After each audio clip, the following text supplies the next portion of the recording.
আসসালামু আলাইকুম।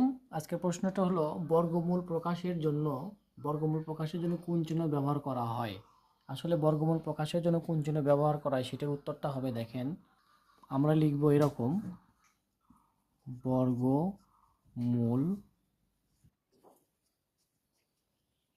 প্রকাশের জন্য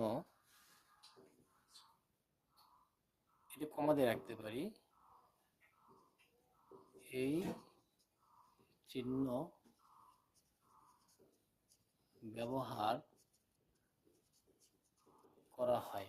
তার মানে এইটাকে রুট বলা হয়। যেমন ধরেন 25-এর বর্গ কত হয়? 25-এর বর্গ কিন্তু 5 হয়। তার মানে এখানে আমরা লিখতে পারি 5 গুণন 5। আবার 25-এর বর্গ কিন্তু এইটা। আবার ধরেন বর্গকে কিন্তু রুট আকারেও প্রকাশ করা হয়। এটা যদি কেটে যায় তাহলে থাকে 5। এরকম বহু অঙ্ক পাবেন। তো যাই হোক, বর্গমূল প্রকাশের জন্য এই চিহ্নটা ব্যবহার করা হয়।